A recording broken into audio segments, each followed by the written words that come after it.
Hey everyone, welcome back to Corporate Decoder, the place where we try to uncover what is really going on behind those fancy corporate filings. Buckle up because HNI Corporation has some interesting news about their business deals that might just change how we see them. We're diving into an HNI Corporation report that details some pretty big moves they're making, specifically around an offer to exchange old debt for new debt and asking for permission to change some rules about that old debt. It sounds a little technical, but stick with us because it could mean big things for HNI and the company they're looking to acquire. So, HNI Corporation, or HNI, announced on the 10th of October that they gotten a lot of support for their plans. They trying to swap out some old debt from a company called Steelcase Inc. These are notes, which is just a fancy word for loans, that were paying 5.125% interest and were supposed to be paid back in 2029. HNI wants to offer new notes, essentially new loans, to the people who own the old Steelcase notes, aiming to get up to $450 million worth of these new notes out there.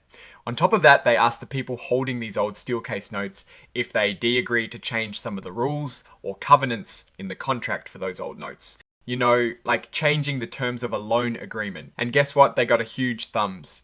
Up by the 9th of October, holders of a whopping 77.83% of the old Steelcase debt said yes to changing those contract rules. This means HNI has gotten enough agreement to make those changes to how those old Steelcase notes work. This is a pretty big deal because it shows strong confidence from the lenders in HNI's proposed changes and their overall plan, which includes eventually buying Steelcase. Following this strong support, Steelcase then officially signed a new agreement called a supplemental indenture on the 9th of October. This document officially removes those restrictive rules from the old loan agreements. Think of it like clearing the path for smoother operations. This part of the deal isn't fully finalized until the exchange offer officially settles, which they expect to happen within 5 business days after the 27th of October of this year, the deadline for the exchange offer. Now here is where things get interesting strategically. HNI is also in the process of buying Steelcase called the acquisition. They're saying if the actual deal to buy Steelcase isn't expected to be finished by the time these loan exchanges are supposed to wrap up, they plan to push back the deadline for people to make their decisions about the loan offer. They want to make sure the big acquisition and these loan changes happen together smoothly. This shows a real focus on synchronizing these major financial maneuvers. Of course, like any big corporate announcement, there is a whole section dedicated to what they call forward-looking statements. This is basically where they tell you what they hope or expect will happen. Using words like anticipate, believe, and expect, they're telling us about potential plans and future events. It is important to remember these are not guarantees. They're a standard part of these filings, but they highlight the uncertainties involved in these big business deals. They're incredibly upfront about the risks. They list all sorts of things that could go wrong with the acquisition. This includes any reason why either company might decide to back out of the main deal to buy Steelcase. They also mention legal actions, problems getting approvals from regulators or shareholders. Basically, they're saying, hey world, this big plan might not happen exactly as we envision it. It's a fairly comprehensive list of potential roadblocks. They also point to risks specific to Steelcase itself.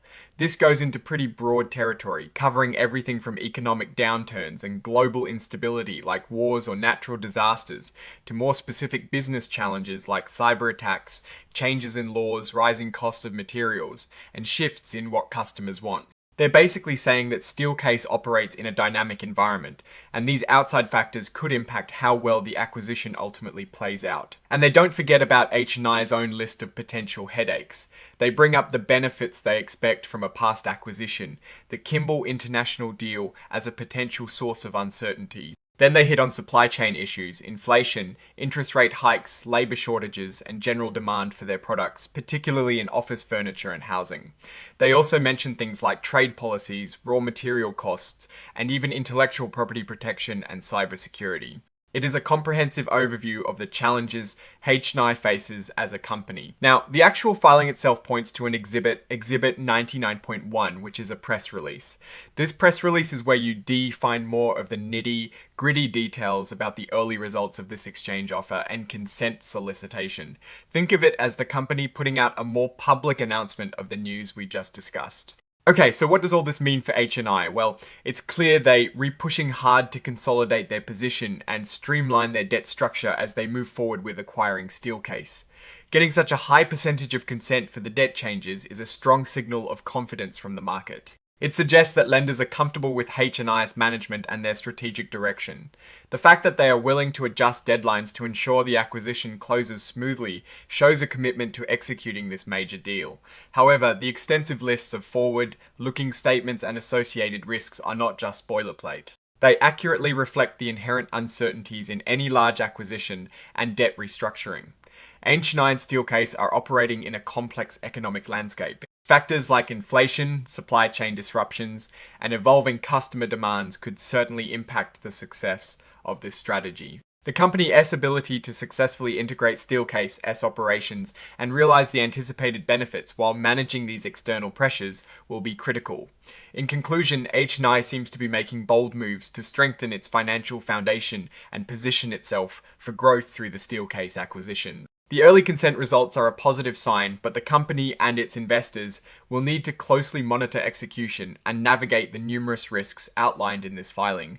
It is a strategy with potential rewards, but like anything big in business, it comes with its share of challenges. Alright, that is our breakdown of HNI Corporation. S latest filing, what is your take on these moves and what they signal for the company, S future?